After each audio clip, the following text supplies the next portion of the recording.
नमः संस्कृताय। साथियों, आज बहुत ही अच्छा श्लोक है। हितोपदेशस्य नीति श्लोक है। नाम से ही ये विदित होता है कि हित उपदेशस्य, हित के लिए, भले के लिए दिया गया उपदेश, किया गया मार्गदर्शन, उसको कहा जाता है हितोपदेश। और नीति से संबंधित श्लोक के विषय में हम जानेंगे। तो राजा कौन होता है, इसके विषय में जानेंगे। सबसे पहले शास्त्रों की दृष्टि से बात की जाए तो राजा वही होता है जो अपने आप को नियंत्रण में रखता है, वह राजा होता है। नियंत्रण में रहने का मतलब होता है कि जो शास्त्र के अनुकूल आचरण करता है, व्यवहार करता है, वह राजा होता है। शास्त्र के अनुकूल बात करते हैं तो जैसे गीता के विषय में बात करते हैं तो गीता जैसे 4 वेद, 18 पुराण, 6 शास्त्रों का सार है। गीता में बताया गया है कि जितेंद्रिय, जिसने अपनी इंद्रियों को जीत लिया, जिसने अपनी इंद्रियों पर विजय प्राप्त कर ली है, वही राजा है।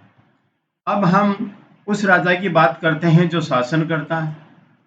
शासन करने की बात करते हैं तो हम भी हमारे ऊपर शासन करते हैं, खुद के ऊपर। खुद हम स्ट्रांग होंगे, मजबूत होंगे, स्वयं में धैर्य होगा। इसका मतलब हर कार्य बड़े नियम से करता है, अपने समय का सदुपयोग करता है। कोई भी ऐसा कार्य नहीं करता है जिससे समय का दुरुपयोग होता है। और यदि समय का दुरुपयोग होता है तो वह राजा नहीं है, वह दूसरे के वश में है। जो पराधीन होता है उसको राजा नहीं कहा जा सकता। और जो स्वयं भी पराधीन होता है, जैसे कोई इंसान मोबाइल के वश में है तो वो पराधीन है, उसको राजा नहीं कहा जा सकता। किसी भी कार्य के वश में है जिससे नुकसान हो रहा है, वो पराधीन है, उसको राजा नहीं कहा जा सकता। अब हम पृथ्वी पर शासन करने वाले राज्य की बात करते हैं कि ये जो कुलाभिजन आचार्य, जो वंश कुलागत परंपरा के अनुसार अति शुद्ध है, अत्यंत शुद्ध होता है। अत्यंत शुद्ध का मतलब होता है यहाँ पर जो पूर्ण रूप से अनुशासित प्रिय होता है, जिसने सभी कार्य अच्छे किए हैं, सभी कार्य पवित्र रूप से किए हैं, उसको हम शुद्ध कह सकते हैं। जिसने किसी को कोई दुख नहीं पहुंचाया हो।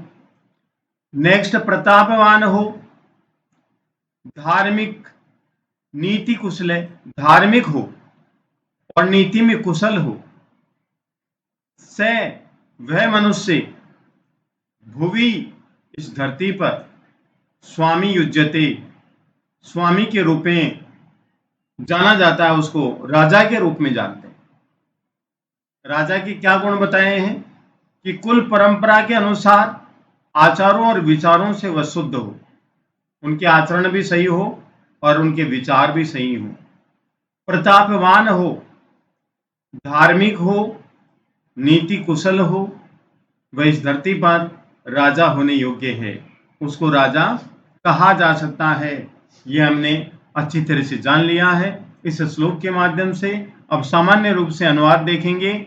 जो वंश कुलागत परंपरा एवं आचार विचारों से पूर्णतः शुद्ध, पराक्रमी, धर्मात्मा एवं नीति में कुशल हो, वही पृथ्वी पर राजा होने योग्य होता है। जो वंश कुलागत परंपरा एवं आचार विचारों से पूर्णतः शुद्ध, जिनके आचरण चरित्र एकदम पूर्णतः शुद्ध होता है, जिनके विचार शुद्ध होते हैं, और जो पराक्रमी हो, धर्मात्मा हो, नीति में कुशल हो, वही पृथ्वी पर राजा होने के योग्य होता है। धन्यवाद।